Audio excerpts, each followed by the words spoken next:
اللهم صل على سيدنا محمد يا رب صل وسلم دائما ابدا على حبيبي.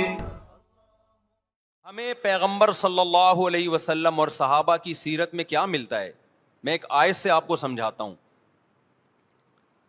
مشرکین مکہ حضرت ابراہیم علیہ الصلاۃ والسلام کے نسب میں ہونے پر اور آپ سے محبت پہ بڑا فخر کیا کرتے تھے کہ ہم ابراہیم کی اولاد میں ہیں, ہم ابراہیم کے دین پہ ہیں.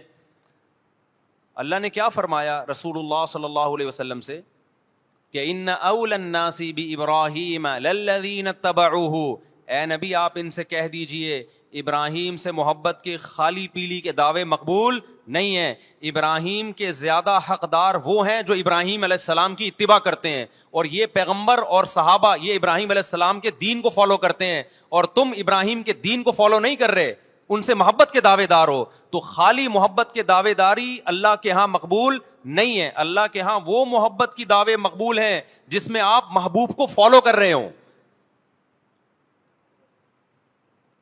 سیدنا حسین ابن علی رضی اللہ تعالی عنہ جو جنت کے جوانوں کے سردار ہیں, آپ سے محبت کا دعویٰ اس وقت مقبول ہوگا جب آپ سیدنا حسین کی سیرت کو فالو کریں گے. رونا پیٹنا ماتم کرنا یہ سیدنا حسین اور اہل بیت کی سیرت نہیں ہے. صبر کرنا, ظالم کے سامنے ڈٹ جانا, جان کے خوف سے اپنی پالیسیوں سے پیچھے نہ ہٹنا, یہ سیدنا حسین ابن علی رضی اللہ عنہ کی سیرت ہے جو آج ہمیں کہیں بھی نظر نہیں آتی.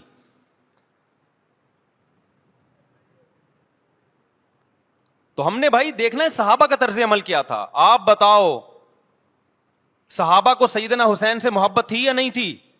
کیا غم کا پہاڑ ٹوٹا ہوگا جب اطلاع ملی ہوگی کہ سیدنا حسین ابن علی اور آپ کے اصحاب اور اہل بیت کو سب کو کربلا میں شہید کر دیا گیا ہے. کیا قیامت گزری ہوگی.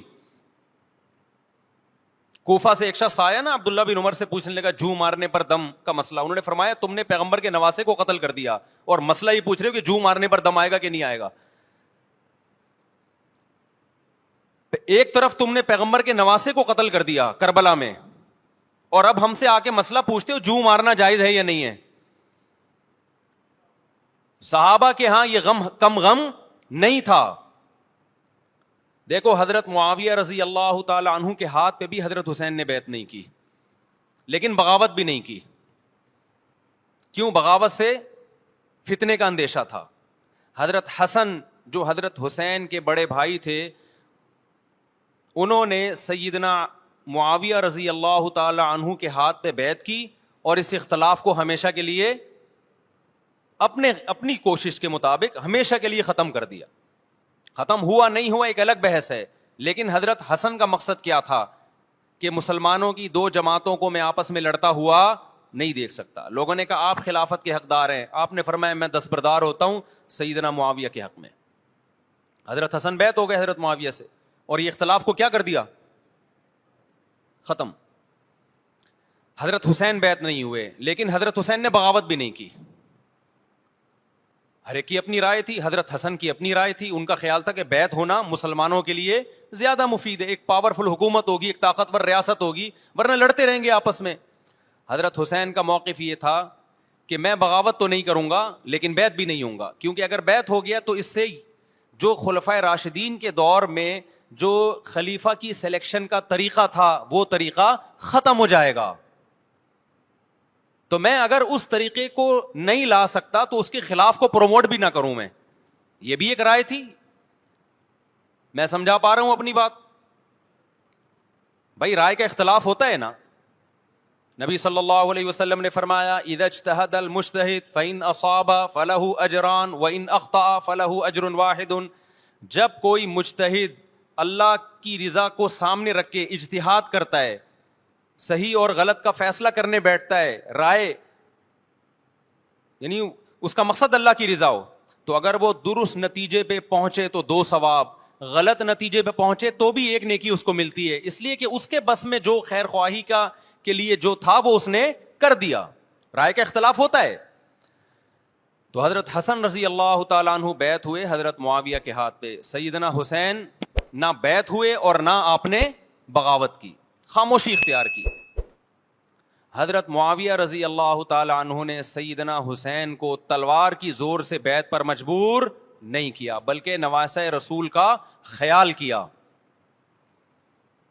اور وصیت بھی کی لوگوں کو. لیکن جب حضرت معاویہ کے بعد یزید جانشین ہوا, اس کی سب سے بڑی غلطی یہ تھی کہ اس نے نواسہ رسول صلی اللہ علیہ وسلم اور آپ کے ساتھ جو چند اہل بیت اور چند صحابہ تھے, اس وقت بھی حضرت حسین نیوٹرل تھے. نہ حضرت حسین نے بغاوت کا ارادہ کیا اور نہ بیعت کرنے کا ارادہ کیا. یزید ابن معاویہ کو چاہیے تھا کہ سیدنا حسین رضی اللہ عنہ کو اپنے حال پہ چھوڑ دیتا, اپنے والد کی طرح.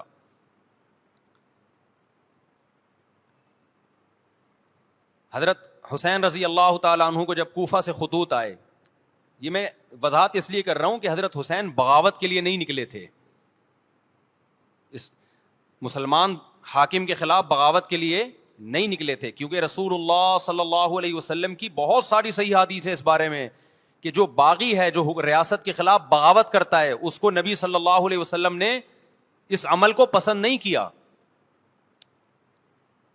تو حضرت حسین رضی اللہ تعالیٰ عنہ کو کوفہ سے خطوط آئے کہ یہاں سارے کے سارے لوگ آپ کے ہاتھ پہ بیعت کرنے کے لیے تیار ہیں.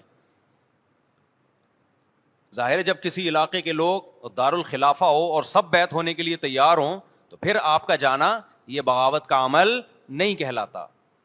حضرت حسین رضی اللہ تعالیٰ عنہ اہل بیت کے ساتھ نکلے. کربلا میں جب پہنچے, مشہور واقعہ آپ 20 دفعہ سن چکے ہیں, وہاں جا کے آپ کو اطلاع ہوئی کہ وہ خبر غلط تھی اور عبید اللہ بن زیاد نے ایک پورا لشکر بھیجا سیدنا حسین رضی اللہ تعالیٰ عنہ کو مجبور کرنے کے لیے کہ میرے ہاتھ پہ آپ زبردستی بیعت ہو جائیں. حضرت حسین رضی اللہ تعالیٰ عنہ نے مطالبے رکھے کہ یا تو مجھے واپس جانے دیا جائے, اور اگر بیعت کرنا ہی ہے تو میں دمشق میں امیر کے ہاتھ پہ جا کے بیعت کروں گا. بہت معقول مطالبے تھے یہ. میرا مقصد ابھی کربلا کا واقعہ بیان کرنا نہیں ہے, اس پہ بہت کچھ کہا جا چکا ہے, خود میرا بھی بیان اس پہ تفصیل سے ہو چکا ہے. اس کے بعد بھی سیدنا حسین رضی اللہ تعالیٰ عنہ کو مجبور کرنا کہ عبید اللہ بن زیاد جو بدبخت انسان, جو قاتل تھا اہل بیت کا, اسی کے ہاتھ پہ لازمی بیعت ہوں, جبکہ وہ امیر بھی نہیں ہے, وہ گورنر ہے ایک علاقے کا. تو نواسہ رسول کا خیال نہ کرنا یہ بدترین ظلم تھا جو اس وقت حکومت سے ہوا ہے. حضرت حسین رضی اللہ تعالیٰ عنہ, دیکھو نبی صلی اللہ, آج ہم دیکھتے ہیں کہ جو بڑا آدمی ہوتا ہے نا, اس کی قربانیاں ہوتی ہیں, اس کی بڑی بڑی قربانیاں ہوتی ہیں. چھوٹے اپنے بڑوں کی قربانیوں کو کیش کراتے ہیں. آپ نے دیکھا ہوگا فلاں نے بڑی قربانیاں دی اور بچے موج کر رہے ہیں, دیکھا نا آپ نے. لیکن اللہ تعالیٰ نے رسول اللہ صلی اللہ علیہ وسلم کے نسب کو اس سے محفوظ کیا. ہمارے نبی کے 2 بیٹے حسن حسین, آپ کی نسل حضرت فاطمہ سے چلی ہے, دونوں شہید ہوئے ہیں. اس میں بہت بڑی حکمت تھی کہ پیغمبر صلی اللہ علیہ وسلم نے سب سے پہلے تربیت اپنے گھر والوں کی ہے. آج لوگ باہر فنٹر بنے ہوئے ہوتے ہیں, تبلیغیں کر رہے ہوتے ہیں, اپنے گھر کی ان کو پرواہ نہیں ہوتی. نبی صلی اللہ علیہ وسلم نے سب سے پہلے جو تربیت کی ہے, کس کی ہے؟ حضرت حسن اور حسین کی ہے. تو جب کربلا میں آپ کو چاروں طرف سے گھیر لیا گیا اور آپ کو مجبور کیا گیا کہ آپ نے ابن زیاد کے ہاتھ پہ بیعت کرنا ہے, تو آپ نے اس ذلت کو گلے لگانے سے انکار کر دیا. آپ کو 100% یقین تھا کہ اتنے بڑے لشکر کے سامنے میں ٹھہر نہیں سکتا, اسباب کی دنیا میں فتح کی امید نہیں ہے. لیکن حضرت حسین رضی اللہ تعالی عنہ نے لڑنے کا فیصلہ کر کے اور شہادت کو قبول کرنے کا فیصلہ کر کے ابن زیاد اور اس زمانے کے حکمران جو اس قتل پہ راضی تھے, قیامت تک کے لیے ان پہ لعنت کے سلسلے کا دروازہ کھول دیا. بعض دفعہ اللہ بھی یہ چاہتے ہیں کہ بدبختوں کو ڈھیل ملے تاکہ ان کا جرم سنستدرجہم من حیث لا یعلمون. قرآن کہتے ہیں نا ہم ان کو ڈھیل دیں گے, ان کو برائی میں ہم آگے بڑھنے دیں گے, ایسے بڑھنے دیں گے کہ ان کو خود بھی پتہ نہیں چلے گا, تاکہ قیامت کے دن ان کا عذاب ان کو کئی گنا بڑھا کر دیا جائے. اب میرے بھائی ہمارے لیے کیا سبق ملتا ہے؟ جب یہ واقعہ ہوا عالم اسلام میں کوہرام مچ گیا, لیکن کیا اس واقعے کے بعد اہل بیت کی جو مقدس اور پاکیزہ عورتیں تھیں, کیا انہوں نے نوحہ کیا یا صبر کیا؟ آپ کا ضمیر کیا کہتا ہے, انہوں نے نوحے پڑے ہوں گے یا صبر کیا ہوگا؟ بولو بھائی. صبر کیا. عبداللہ بن عمر رضی اللہ تعالیٰ عنہ جو کوفہ والوں کو ملامت کیا کرتے تھے کہ تم جو مارنے کے مسئلے ہم سے پوچھتے ہو, تم نے حسین کا قتل کر دیا, تو یہ حضرت ابن عمر نے اسی لیے کہا نا کہ آپ کو اس کا غم ہوا تھا. تو ابن عمر کا عمل کیا تھا؟ کیا انہوں نے ماتم کیا؟ کیا انہوں نے چھروں سے اپنے آپ کو مارا؟ حضرت حسین کا قتل بھی ظالمانہ, اور اس سے پہلے سیدنا عثمان کا قتل بھی ظالمانہ. اگر نوحہ یا ماتم جائز ہے تو حضرت عثمان کی شہادت کے دن بھی جائز ہے, حضرت حسین کی شہادت کے دن بھی جائز ہے. اور اگر ناجائز ہے تو جیسے عثمان کی شہادت کے دن ناجائز, حسین کی شہادت کے دن بھی ناجائز ہے. سمجھ میں آ رہی ہے بات کہ نہیں آ رہی ہے؟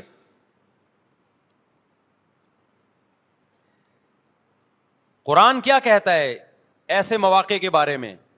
تلک امۃ قد خلت لہا ما کسبت ولکم ما کسبتم. قرآن جب بھی پرانی امتوں کے واقعات بتاتا ہے, قرآن کہتا ہے یہ ایک قوم تھی جو گزر گئی, انہوں نے جو کیا اس کا بدلہ ان کو ملے گا, تم جو کرو گے اس کا بدلہ تمہیں ملے گا.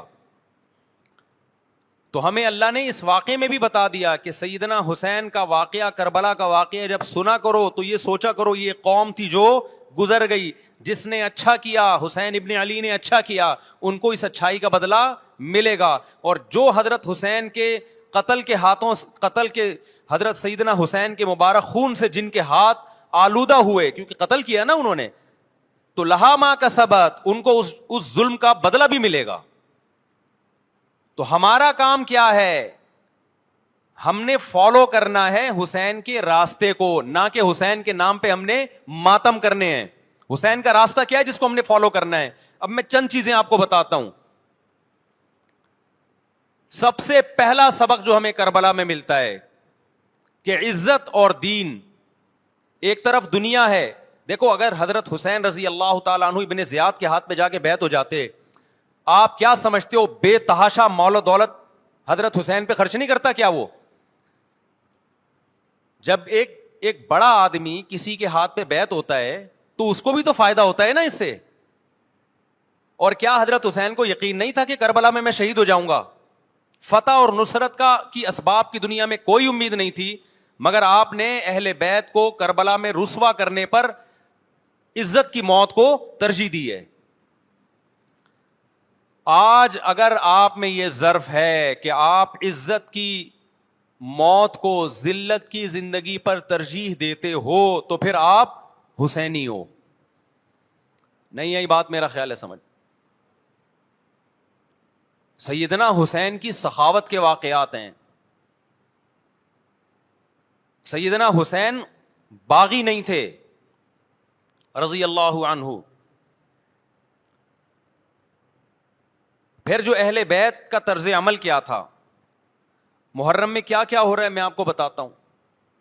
ان میں سے کوئی بھی عمل نہ ہمیں قرآن سے ملتا ہے نہ صحابہ سے ملتا ہے ہمیں. تو ما انا علیہ و اصحابی جو جنتی فرقہ ہوگا اس کی جو علامتیں ہیں, تو جب آپ ان علامتوں کے خلاف چلو گے, صحابہ اور تابعین کو فالو نہیں کرو گے, تو آپ پھر اپنے آپ کو سنی کہنا چھوڑ دو. آپ بتاؤ مجھے اسلام میں کوئی مہینہ منحوس ہے؟ بولو نا, کوئی مہینہ منحوس ہے؟ تو آپ محرم کو منحوس کیوں کہتے ہو؟ لوگ مجھے کہتے ہیں مفتی صاحب فرقہ واریت پھیلا رہے ہیں. دیکھو فرقہ واریت جب پھیلا رہا ہوں جب میں کسی فرقے کے خلاف آپ کو کر رہا ہوں. میرے بیان شیعہ لوگ بھی سنتے ہیں, ملتے بھی ہیں. بہت دفعہ ایئرپورٹ پہ ملاقات ہوئی, بڑی عزت سے ملے, میں شیعہ ہوں لیکن آپ سے محبت کرتا ہوں. یہاں مسجد میں بھی آتے ہیں, میں نے کبھی کسی پہ طنز نہیں کیا. اس لیے میں بار بار کہتا ہوں جو شیعہ کا مذہب ہے اس کو کرنے دو. وہ سبیلے لگاتے ہیں, آپ ان کو مت چھیڑو, جا کے تنگ نہ کرو ان کو. وہ ماتم کرتے ہیں, آپ ان کو مت چھیڑو. وہ نوحے کرتے ہیں, وہ نوحے پڑھتے ہیں, آپ ان کو مت چھیڑو, لیکن آپ اپنی پوزیشن واضح کرو کہ آپ شیعہ ہو یا آپ سنی ہو, آپ تو ایک طرف ہو جاؤ نا.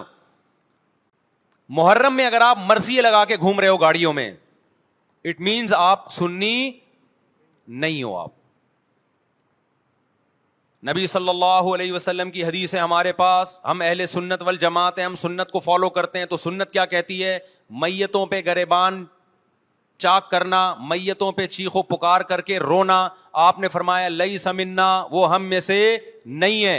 اور اس عمل پہ آپ صلی اللہ علیہ وسلم نے لعنت فرمائی ہے. لوگ کہتے ہیں حسین کی یاد میں رونا نبی کی سنت ہے. نبی صلی اللہ علیہ وسلم کو جب جبریل نے بتایا کہ حسین شہید ہوں گے, آپ روئے, اس لیے کہ اس وقت آپ کو یہ خبر ملی تھی. لیکن کیا ہر محرم میں آپ نے رونے کا پروگرام کیا ہے, یا صحابہ کو بیٹھ کے باقاعدہ رلایا ہے آپ نے؟ کیا ہو گیا بھائی؟ آپ کو بھی جب کربلا کا واقعہ کی خبر ملی, آپ کی آنکھوں میں آنسو آ جائے, یہ نیچرل ہے, یہ حسین سے محبت کی علامت. لیکن ہر محرم میں باقاعدہ بٹھا کے رونے کا پروگرام کرنا, یہ حسین سے محبت کی علامت نہیں ہے, بلکہ شریعت میں ناجائز ہے یہ غموں کو بڑھانا. یہ کہاں سے جائز ہو گیا؟ حضرت عثمان بھی تو شہید ہوئے تھے, نبی صلی اللہ علیہ وسلم کے داماد تھے, ان کی یاد میں آپ رونے کو سنت کیوں نہیں کہتے؟ ہماری نظر میں حسین کا قتل بھی بہت بڑا ظلم, اور سیدنا عثمان کا قتل بھی بہت بڑا ظلم تھا. دونوں مظلوم تھے, دونوں مظلوم شہید تھے, ہمیں دونوں کی شہادت پہ غم ہے, لیکن اب اس غم کو مناتے نہیں ہیں. اسلام میں غم منانا سنت نہیں ہے. دیکھو جعفر طیار رضی اللہ عنہ, نبی کے چچا زاد بھائی, اہل بیت, جب آپ صلی اللہ علیہ وسلم نے ان کو لڑائی کے لیے میدان جنگ میں بھیجا, رومیوں سے لڑائی تھی, حضرت جعفر طیار کی 4 بیویاں تھیں. جب نبی صلی اللہ علیہ وسلم مسجد نبی میں بیٹھے, آپ کو فرشتوں نے اطلاع دی کہ جعفر طیار شہید ہو گئے. آپ صلی اللہ علیہ وسلم کی آنکھوں سے آنسو, یہ آنسو اس وقت نکلے جب عین شہادت کی اطلاع ملی ہے. اس وقت آنسوؤں کا نکلنا محبت کی علامت ہے. آپ نے صحابی رسول کو بھیجا کہ جاؤ آپ کی زوجات کو, بیویوں کو جا کے خبر دو کہ جعفر طیار شہید ہو گئے. کیا قربانی تھی صحابہ کی, آپ دیکھو ایسے جوان تھے جعفر طیار, خوبصورت جوان. غزوہ بدر میں جب مشرکین مکہ نے یہ نعرہ لگایا کہ حل میں مبارز, 3 سردار آئے, انہوں نے کہا پہلے تمہارے اندر سے 3 بہادر آئیں ہم سے لڑیں. دیکھو عربوں میں یہ ہوتا تھا کہ جب جنگ کے لیے 2 فوجیں آمنے سامنے کھڑی ہوتی تھیں تو پہلے دونوں طرف کے بہادر ترین لوگوں کی لڑائیاں ہوتی تھیں کہ جب تک دونوں میں سے ایک قتل نہیں ہوگا لڑائی شروع نہیں ہوگی. تو آپ کو پتا ہے کہ اس میں بہادر ترین لوگ نکلیں گے نا, جو لڑنا جانتے ہوں.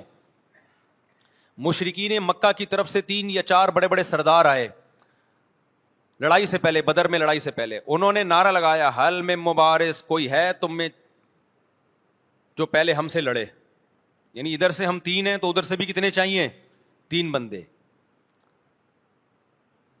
ادھر سے انصار صحابہ آئے, مشرکین مکہ نے کہا لیسو بی اکفائنا, یہ ہمارے جوڑ کے نہیں ہیں, قریشی ہاشمی چاہیے ہمیں, ہمارے نسب کے لوگ ہونے چاہیے.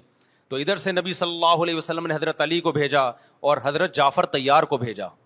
جن صحابہ کو بھیجا ان میں حضرت جعفر طیار بھی تھے. حضرت جعفر طیار رضی اللہ تعالی عنہ اور سیدنا علی مقابلے میں غالب آ گئے. خوبصورت صحابی, نجاشی کے سامنے آپ نے تقریر کی ہے, ہجرت کی ہے نا جب حبشہ کی طرف, تو نجاشی نے پوچھا جعفر طیار سے کہ تمہارے پیغمبر جو کلام لے کر آئے ہیں وہ سناؤ. حضرت جعفر طیار رضی اللہ تعالی عنہ نے سورہ مریم پڑھنا شروع کر دی.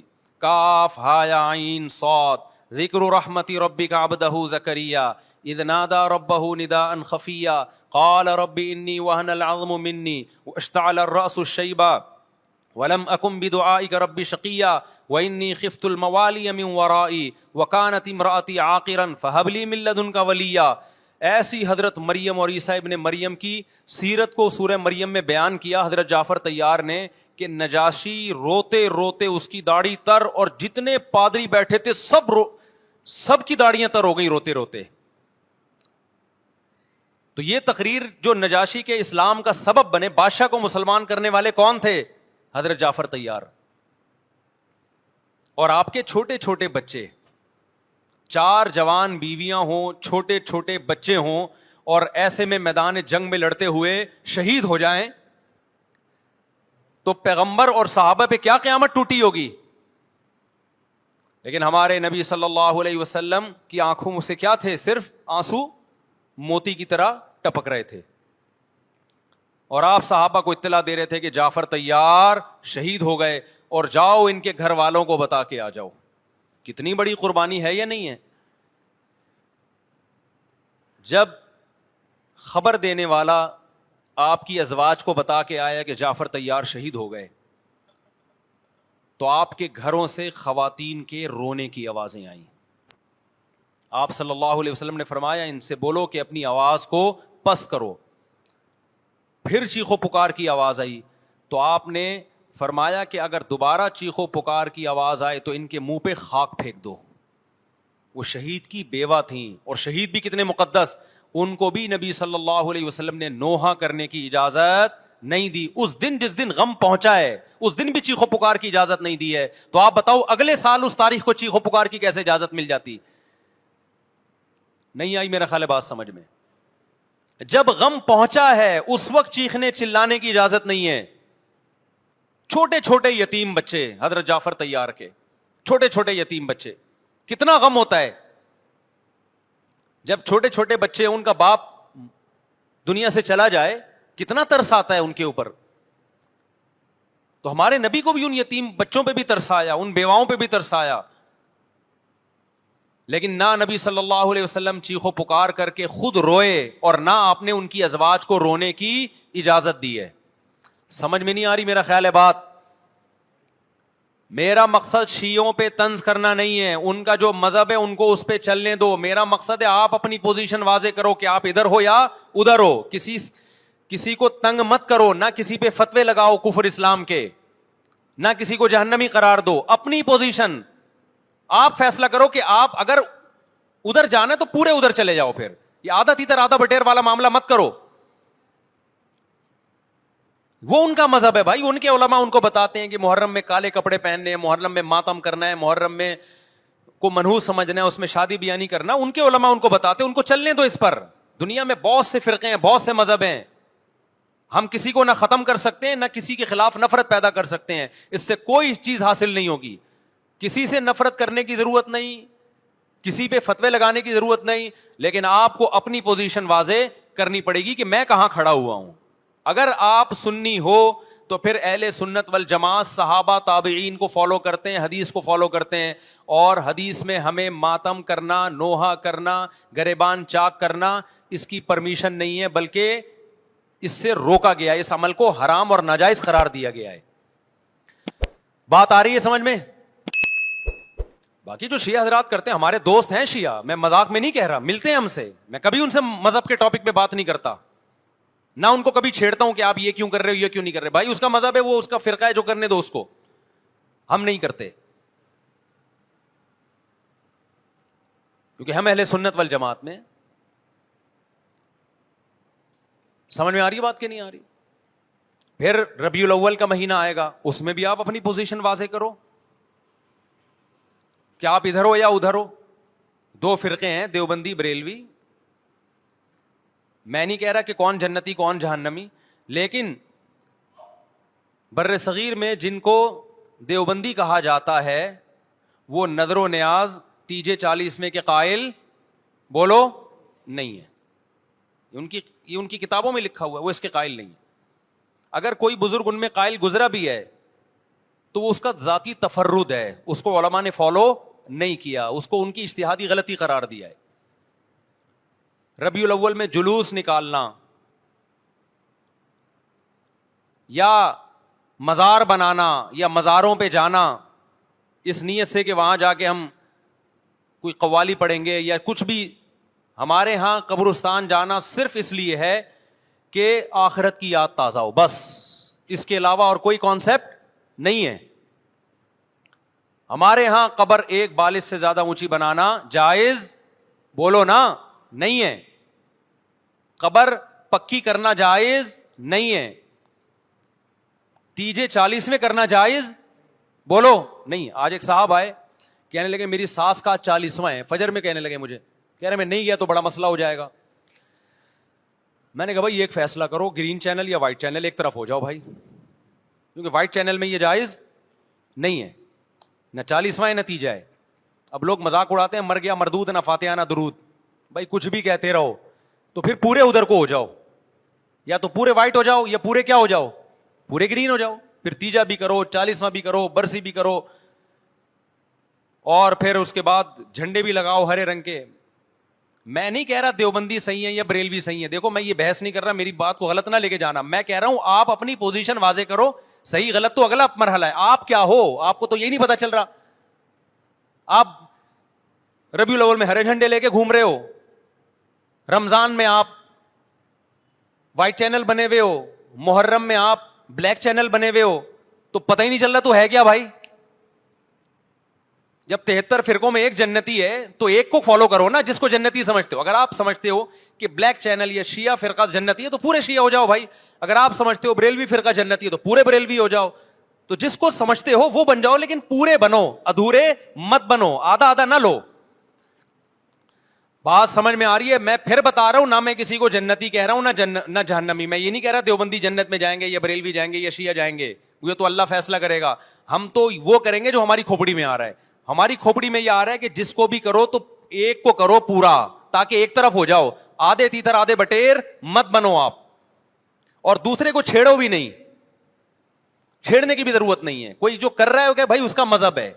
دیکھو ہندو مندر میں جاتا ہے نا, ہماری رائے کے مطابق صحیح کر رہا ہے, غلط کر رہا ہے, غلط کر رہا ہے, لیکن ہم چھیڑتے ہیں کیا؟ اسلام نے اجازت دی اس کو چھیڑنے کی کہ ہندو جا رہا ہے اس کو پکڑ کے لا, کیوں جا رہا ہے بھائی؟ اسلام بولا بھائی لکم دینکم ولی دین, تمہارے لیے تمہارا دین, ہمارے لیے ہمارا دین. لا اکراہ فی الدین, دین میں زبردستی نہیں ہے, جو کر رہا ہے اس کو کرنے دو. تبھی اسلامی تاریخ میں کوئی ایک مندر بھی ہمارے علم میں نہیں ہے کہ اس میں ہندوؤں پہ پابندی لگی ہو کہ مندر نہیں جا سکتے. جب تک اسلامی حکومتیں رہی ہیں, ہندوستان میں 1000 سال مسلمانوں نے حکومت کی ہے. اگر ہندوؤں کو مندر جانے سے روک دیتے تو آج یہ مندر ختم ہوتے. اسلامی حکومت جب ختم ہوئی ہے تو بھی مندر, لاکھوں کی تعداد میں مندر تھے. اسلام مسجد جانے کا حکم دیتا ہے یا چرچ جانے کا؟ بولو. مسجد. چرچ جانے کو غلط سمجھتا ہے کیونکہ وہاں غیر اللہ کی, عیسیٰ ابن مریم کی عبادت ہو رہی ہے. لیکن کیا اسلام آپ کو پرمیشن دیتا ہے کہ کوئی عیسائی چرچ جا رہا ہو تو آپ اس کو روکو کہ تو کیوں جا رہا ہے بے, مسجد میں آ؟ اجازت دیتا ہے؟ یا اسلام یہ کہتا ہے کہ اس سے بدتمیزی شروع کر دو آپ؟ بولو کیا ہو گیا؟ آپ کو سبق یاد کرا رہا ہوں میں, بدتمیزی شروع کر دو. یا اسلام یہ اجازت دیتا ہے کہ اس سے اچھا سلوک نہ کرو؟ قطعاً اجازت نہیں, بلکہ قرآن تو کہہ رہے ہیں ان اللہ یحب المقسطین, جو غیر مسلم تم سے لڑ نہیں رہے میدان جنگ میں, ان سے تمہیں اچھا سلوک کرنا پڑے گا, کیونکہ اللہ اچھا سلوک کرنے والوں کو پسند کرتا ہے. صحابہ کرام غیر مسلموں کو بھی ہدیے دیا کرتے تھے, نبی صلی اللہ علیہ وسلم نے یہودیوں کو بھی ہدیے دیے ہیں. تو جو مذہب اسلام کی طرف منسوب نہیں ہے, جب ہمیں ان سے اچھے سلوک کا حکم ہے, تو جو مذہب اسلام کی طرف منسوب ہیں, قطع نظر اس سے کہ وہ اس دعوے میں سچے ہیں یا جھوٹے, یہ تو بحث ایک الگ ہے, لیکن نسبت کس کی طرف کر رہے ہیں؟ اسلام کی طرف. تو ہمیں ان سے بدتمیزی بدسلوکی کی کہاں سے اجازت ہوگی؟ تو میں نہیں کہہ رہا کہ آپ شیعہ بریلویوں سے دشمنی کرنا شروع کر دو, ان کی دعوتیں اٹینڈ نہ کرو, ان سے کاروبار چھوڑ دو, یا ان کو جا کے تنگ کرو, کیوں سبیل لگا کے بیٹھے ہو, کیوں ماتم کر رہے ہو. یہ کام مت کرو آپ. ہمارا ملک اس فرقواریت کا متحمل نہیں ہے, سے فساد پھیلتا ہے. لیکن اپنی پوزیشن آپ واضح کرو, ایک لکیر ہے آپ کھینچ دو. اگر کوئی شخص آپ کے سامنے صحابہ کو برا بھلا کہتا ہے, آپ بولو بھائی یہ میری باؤنڈری کیا ہو رہی ہے, کراس. میرے سامنے آپ کو ان بزرگوں کے خلاف بولنے کی اجازت نہیں ہے جن سے مجھے عقیدت ہے. اگر یہ کام آپ نے کیا تو ہماری اور آپ کی راہیں الگ الگ. آپ کا جو مذہب ہے بھائی, آپ بند کمرے میں, آپ کے امام بارگاہ میں, آپ کے مسجدوں میں, یا جہاں بھی ہے, وہ آپ کا نجی معاملہ ہے. ہمارے سامنے آپ نے کوئی ایسی بات نہیں کرنی جو ہمارے عقیدے کے خلاف ہو, تو آپس میں دوستی رہے گی. اب دیکھو عیسائی آپ سے ملتا ہے, آپ گپ شپ کرتے ہو, کھانا کھاتے ہو, لیکن عیسائی بار بار بولے میں آپ کے نبی کو نہیں مانتا, میں آپ کا نبی, آپ بولے گا بھائی تو نہیں مانتا تو ہم نے کب کہا کہ مان تو, لیکن میرے سامنے بار بار کیوں کہہ رہے کہ میں تیرے نبی کو نہیں مانتا. یہاں سے آپ کی اس کی دوستی کیا ہو جائے گی, پھر ختم.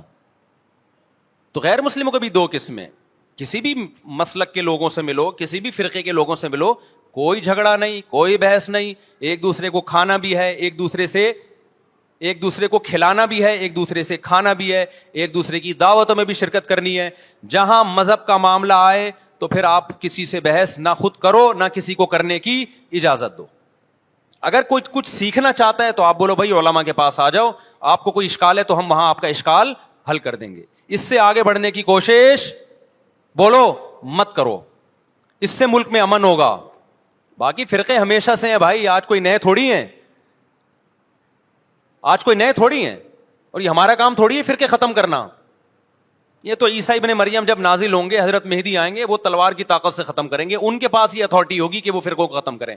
آپ نے یہ کرنا ہے کہ دوسرے کے مسلک کو چھیڑنا نہیں ہے اور اپنا چھوڑنا نہیں ہے. مسئلہ آپ کے ساتھ یہ ہو رہا ہے کہ دوسرے کو چھیڑ بھی رہے ہو اور اپنا چھوڑ بھی رہے ہو, دونوں الٹے کام کر رہے ہو. ایک طرف بحث کر رہے ہوتے تم ایسے اور دوسری طرف وہی بنے ہوئے ہوتے تھوڑے دنوں میں جا کے. ہاں وہ بتا رہا ہوں, وہ نظر و نیاز والی نہیں, وہ سب کو پتا ہے. ہاں ایسی دعوت نہ ہو جس میں بدعت کی تائید ہو. تو آپ جو کر رہے ہو نا وہ یہ کر رہے ہو, دوسرے کو چھیڑ بھی رہے ہو جس سے ملک میں بدامنی پھیل رہی ہے. تقریریں سنو, شیعہ ایسے, بریلوی ایسے, دیوبندی ایسے, اہل حدیث ایسے, تقریروں سے کیا پھیل رہی ہے؟ نفرتیں. اور پھر محرم میں آپ خود شیعہ بنے ہوئے ہوتے ہو, ربیع الاول میں آپ گرین چینل بنے ہوئے ہوتے ہو, اور رمضان میں آپ وائٹ چینل بنے ہوئے ہوتے ہو. سعودی عرب میں سارے وائٹ ہو جاتے ہیں جا کے, سعودی عرب جو بھی جاتا ہے سارا وائٹ چینل. پیغمبر کی قبر پہ کوئی دھمال نہیں, کوئی قوالیاں نہیں, وہاں کھڑے ہوں گے تمیز سے سلام پیش کر کے آگے نکل جائیں گے. وہاں کوئی چیخو پکار نہیں, وہاں جا کے سارے کیا ہو جاتے ہیں؟ وائٹ, کیونکہ وہاں حکومت کا ڈنڈا ہے. ٹھیک ہے نا, تو گورنمنٹ کے پاس تو یہ اختیار ہے بھائی ڈنڈا چلائے, ہمارے پاس یہ اختیار نہیں. ہم تو تمیز سے بات کریں گے, سمجھائیں گے, محبتیں پھیلائیں گے, کیونکہ جب عوام ڈنڈا چلاتی ہے تو اس سے اصلاح کم اور فساد زیادہ ہوتا ہے. تو میں بار بار کہہ رہا ہوں بھائی دوستیاں رکھو, کوئی دفتروں میں شیعہ سنی لڑائی نہ ہونے دو, یہ غلط ہے. محبتیں پھیلاؤ لیکن مسلک کو چھوڑنا نہیں ہے. جب کوئی آپ سے کہے محرم میں یہ کام کرو, بولو بھائی ہم چونکہ اہل سنت والجماعت میں سے ہیں, ہم چونکہ سنی ہیں, لہذا ہمارے ہاں کوئی مہینہ ہمارے مذہب کے مطابق منحوس نہیں ہے. پھر کوئی آپ کو اصرار کرے نہیں ہے, آپ بولو بھائی ہم تم پہ اپنا مسلک تھوپ رہے ہیں کیا؟ تم جلوس نکالتے ہو, تم ماتم کرتے ہو, ہم تو نہیں تمہیں روکتے آ کے, بلکہ گورنمنٹ تمہیں تحفظ دیتی ہے, سیکیورٹی دیتی ہے گورنمنٹ تمہیں. تو جب ہم اپنا مسلک تم پہ نہیں تھوپتے تو تم اپنا مسلک ہم پہ کیوں تھوپ رہے ہو بھائی؟ تو ہم محرم میں بھی شادی کریں گے, ربیع الاول میں بھی کریں گے, سفر میں بھی کریں گے, رمضان میں بھی کریں گے. ہم نے تو 4 کرنی ہے, ہم مہینوں کے حساب سے شروع کر دیں تو پھر ہمارے تو بڑے مسئلے ہو جائیں گے بھائی. سمجھ میں آ رہی ہے بات کہ نہیں آ رہی؟ حضرت جعفر طیار اہل بیت میں سے تھے, کتنی زوجات تھیں؟ 4 تھیں. حضرت علی کی کتنی تھیں ایک وقت میں؟ حضرت فاطمہ کے دنیا سے جانے کے بعد 4 تھیں. یہ بھی ہے سنت میں, نکاح کو فروغ دو, یہ اہل بیت کا طریقہ ہے تاکہ سوسائٹی میں زنا کم ہو, بیوہ طلاق یافتہ عورتوں کو ٹھکانہ ملے. خیر, تو اب میں بات سمیٹ کے ختم کر رہا ہوں. لوگ کہتے ہیں محرم میں ہم نکاح کیوں کریں بھائی, فرض واجب تو نہیں ہے نا, چلو حرام نہیں ہے لیکن فرض بھی تو نہیں ہے نا. لوگ یہ بھی کہتے ہیں, دیکھو جب قرآن نے کسی چیز کو حلال قرار دیا ہو نا تو قرآن اس کو پسند نہیں کرتا کہ آپ عملاً اس کو حرام کر دو. دیکھو مشرکین مکہ کیا کرتے تھے, بتوں کے نام پہ جانور چھوڑتے تھے, پھر ان کا گوشت نہیں کھاتے تھے. اللہ نے فرمایا کہ تم نے ایک خدا کی حلال کردہ چیز کو کیسے حرام کر دیا تم نے. نبی صلی اللہ علیہ وسلم نے قسم اٹھائی میں شہد نہیں کھاؤں گا. آپ نے فرمایا لما تحرم ما احل اللہ لک, اے نبی جو چیز اللہ نے آپ کے لیے حلال کر دی آپ کیسے اپنے اوپر حرام کر رہے ہیں. اس سے پتہ چلتا ہے کہ اگر آپ محرم میں نکاح کرنا چاہتے ہیں لیکن آپ یہ سوچ کے ڈیلے کر دیتے ہیں کہ بھائی اس مہینے میں لوگ نکاح کو برا سمجھتے ہیں, تو یہ ڈیلے کرنا آپ کے لیے ناجائز ہوگا. کیونکہ لما تحرم ما احل اللہ لک, اللہ نے جس چیز کو تمہارے لیے حلال کیا تم نے کس دلیل کی بیس کے پر اپنے اوپر پابندی لگائی ہے اس پر. ایک تو ہے نا کسی کو شادی کا خیال ہی سفر میں آ رہا ہے, ربیع الاول میں آ رہا ہے, وہ تو ایک الگ بات ہے, لیکن اس کا نکاح محرم میں ہونا تھا. صرف محرم کی وجہ سے وہ ڈیلے کر رہا ہے کہ جی میں ربیع الاول میں لے کے جاؤں گا. یہ ڈیلے کرنا قرآن و سنت پہ زیادتی ہے یا نہیں ہے؟ یہ اللہ کے حلال کو عملاً حرام کرنا ہے یا نہیں ہے؟ نہیں ہے بات سمجھ میں؟ پھر اگر کوئی شیعہ آپ سے کہتا ہے کہ بھئی آپ ہمیں چھیڑنے کے لیے یہ کام کر رہے ہو, آپ بولو نہیں بھائی ہم آپ کو چھیڑنے کے لیے نہیں کر رہے, آپ کا مسلک ہے, آپ اس پر عمل کریں, ہمیں اس پہ کوئی اعتراض نہیں ہے. لیکن ہم کس کے پر عمل کریں گے؟ ہم اہل سنت والجماعت ہیں. کتنے صحابہ ہیں, خود نبی کی نکاح محرم میں ہوا ہے. اور ویسے بھی ہمارے ہاں شہادت ایک منحوس عمل نہیں ہے, شہادت ایک مبارک عمل ہے. 10 محرم پہلے سے فضیلت والا دن تھا, محرم پہلے سے فضیلت والا مہینہ تھا. حسین ابن علی کی شہادت سے اس مہینے کے تقدس کو 4 چاند لگ گئے ہیں اور مقدس ہو گیا یہ مہینہ. یہ کیسی بات ہے جو شہادت کا دن ہو ہم اس کو منحوس قرار دے دیں؟ بھائی ہمارا یہ جگرا نہیں ہے. سمجھتے ہو کہ نہیں سمجھتے ہو؟ تو اس لیے محرم میں اگر کسی نے نکاح کرنا ہے اس کو ڈیلے مت کرو میرے بھائی. لوگ کہتے ہیں فرض تو نہیں ہے نا. آپ اگر اس کے نحوست منحوس ہونے کی وجہ سے ڈیلے کر رہے ہو تو پھر آپ پہ فرض ہوگا کرنا. کیوں؟ اس آیت کی روشنی میں لما تحرم ما احل اللہ لک, اے نبی جس چیز کو اللہ نے حلال قرار دیا آپ کس دلیل کی بیس پہ اس کو اپنے اوپر حرام کرتے ہیں؟ سمجھتے ہو کہ نہیں سمجھتے؟ تو اسی طرح یہ جو باقی کام محرم میں ہو رہے ہیں, مرثیے سن رہے ہیں لوگ, نوحے سن رہے ہیں, رکشے والوں نے بھی لگائے ہوئے ہیں, تو بھائی شیعہ حضرات کا مسئلہ کہ ان کو کرنے دو, آپ یہ عمل مت کرو. اگر آپ سنی ہو تو پھر اہل سنت والجماعت کے ہاں میتوں پہ رونے کے مرثیے یہ جائز نہیں ہے, کیونکہ اس سے غم بڑھتا ہے. ہمارے نبی نے جعفر طیار رضی اللہ عنہ کی زوجہ کو, جن کا حقیقی غم تھا اس وقت, ان کو نہیں رونے دیا. تو ہمیں کیسے آپ صلی اللہ علیہ وسلم چیخو پکار کی اجازت دیں گے؟ اسی طرح محرم میں سبیلیں لگانا, اس کی بھی کوئی دلیل نہیں ہے. سیدنا حسین ابن علی وہ تو پیاس ظلم سے شہید ہوئے. وہ ایک طرف آپ کہتے ہیں وہ پیاسے تھے, ان کو پانی نہیں ملا, دوسری طرف آپ اس دن میں لوگوں کو پانی پلا رہے ہیں, تو اس کی لاجک بھی نہیں بنتی کوئی. اسلام نے 10 محرم کو روزے کا دن قرار دیا, روزہ اور سبیل جمع نہیں ہو سکتے. سمجھتے ہو کہ نہیں سمجھتے؟ آپ کہہ سکتے ہیں کسی کو پانی پلانے پر کون پابندی لگا سکتا ہے؟ پانی پلاؤ بھائی پورے سال, اسپیسیفک ان دنوں میں کیوں پلا رہے ہیں آپ؟ تو جو شیعہ حضرات ہیں ان کا مسلک ہے, ان کو کرنے دیں. میں بار بار اس لیے کہہ رہا ہوں ایسا نہ ہو چھیڑ چھاڑ شروع کر دے جا کے.